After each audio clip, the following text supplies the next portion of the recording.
Oh, I love that. So that they have clearly taken that from Chinese martial art use of spear and trident. Hi folks, I'm Matt Easton of Schola Gladiatoria. I'm a historical combat expert. I teach people how to use things like swords and spears. And today I'm going to be looking at the combat from The Legend of Zelda, Breath of the Wild.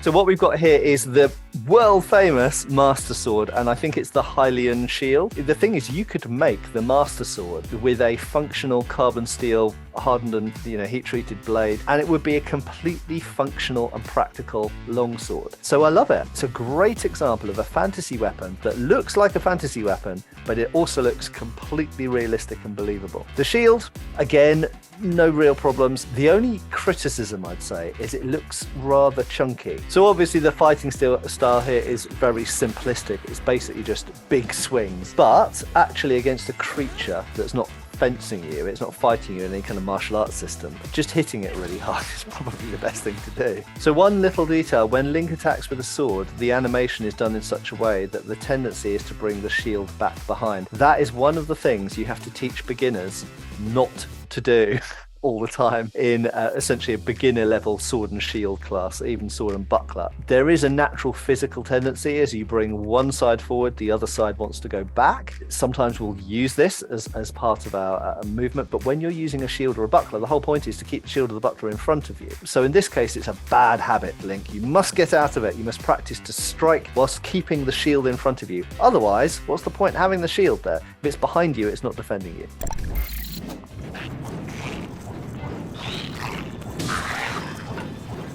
The armor's actually been really well researched. It's got all the articulations in the correct places. I would say the pauldrons, they're the plates that go on the shoulders, they're a bit oversized. The reason you don't normally have a big solid pauldron, I mean, you do in fantasy. In the real world, you tend not to have one solid big pauldron because the problem is your arm, if you lift your arm next to your head, you'll notice your arm comes next to your head. If you've got a big plate here, you'll go thunk, and you can never lift your arm hard enough because it will wedge against the side of your own head, or in this case, helmet. So one thing I really like here is that Link is using this massive oversized sword like a massive oversized sword. It is moving like a large, cumbersome, heavy object, and it's used for hitting large, heavy, cumbersome creatures. So within the world or universe, it makes sense.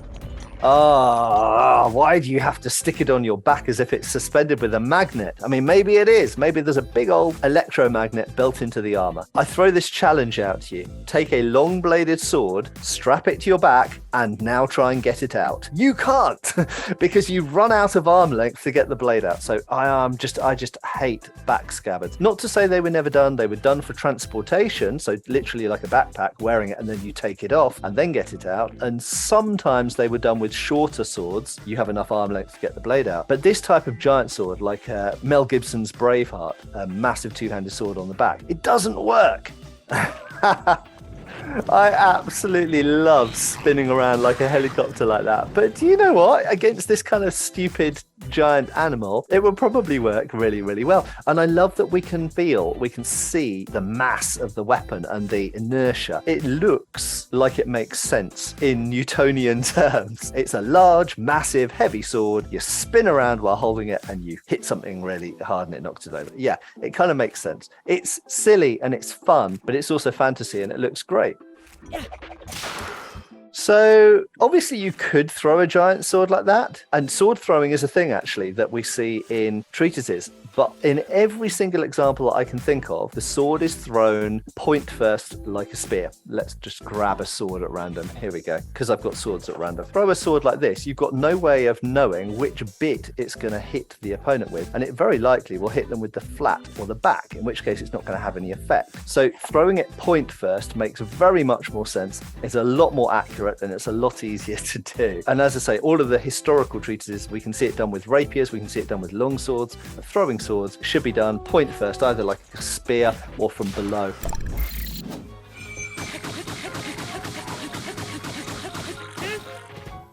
So this is called the Ceremonial Trident, and yeah, it looks pretty cool. It's a little bit reminiscent of a Roman gladiator, Retiarius, used a type of trident, and it wasn't just simply 3 prongs, and it actually has little barbs and hooks on it. And of course, these barbs and hooks, like this one here, can be used for snagging an opponent and pulling them towards you. Although this looks slightly cartoonish in its proportions because it's thicker and bigger than a real-world version would be, that's fine because of the animation style. It actually looks like a fairly cool, sensible weapon.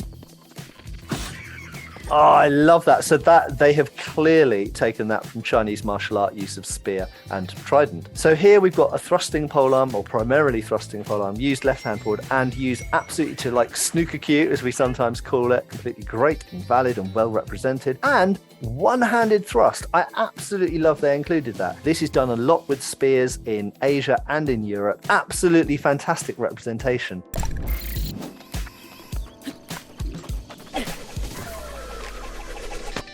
Ooh, a boomerang.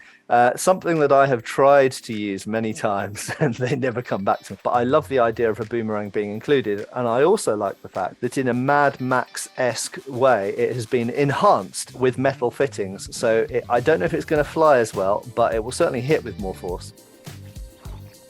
So I absolutely love that. They've basically represented this boomerang like it would be in reality. If you got a boomerang and stuck metal bits on it, then it wouldn't come back most of the time, would it? So this is just something you throw. It's like a giant throwing knife, basically. There is a comparison actually here with certain types of African throwing knives. And don't think about a knife as you normally would do. African throwing knives look amazing. They look like something out of fantasy. This is being used how an African throwing knife is being used, and very effective they were.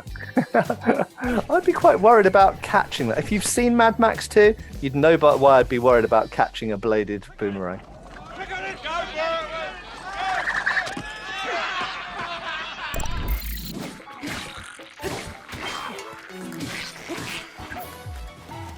So within game, they call this a scimitar, and in the modern world, that is a widely accepted and used term. Lots of fantasy books, you'll find the term scimitar used. In fact, in the real world, scimitar by itself doesn't really describe any one type of historical sword. It was used by the Victorians to describe any curved sword. So the Victorians would refer to an Indian tulwar as a scimitar, or a Arabic curved sword as a scimitar, or a Turkish kilich as a scimitar. So that was just a curved sword to the Victorians. Etymologically, in terms of the history of the word, scimitar doesn't really mean any one thing, but it was used from the 19th century onwards to mean any curved sword. So I really like how Link is keeping the shield in front and keeping the scimitar back, ready to hit. That's good. That's generally speaking how sword and shield is used. Obviously the shield is held to the front. Sword usually acts around the shield. The animation is not quite that accurate here in the sense that often the shield is brought out of the way in order to strike with the sword. What you'd ideally like to do in reality is keep the shield there and strike with the sword around your shield.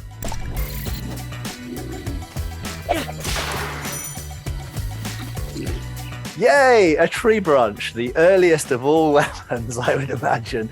Even apes use them. And never underestimate the power of a good solid tree branch. Just a personal thing, but I'd probably take the leaves off. So Link's footwork is actually very interesting. I wonder how many people out there have looked at Link's footwork before. So Link is predominantly striking from the right-hand side, but with a left foot forward. Now, not to say you can't do this, you can, but the general rule is you'd want to be right foot forward. That brings your right hip, your right shoulder, and your right arm back and reduces your reach. So it might be a good hard swing, but it means you need to be really close to hit people. So I would advise, let's get your right foot forward if you're going to strike from the right-hand side in particular, but also just generally if you're using a one-handed weapon.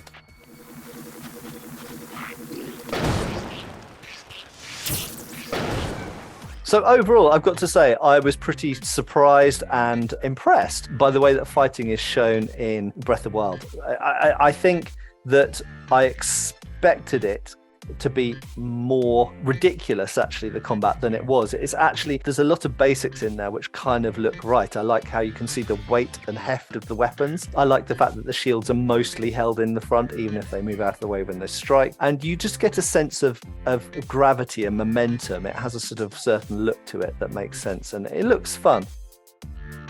For more videos like this, make sure to check out Matt reacting to Star Wars Jedi Fallen Order.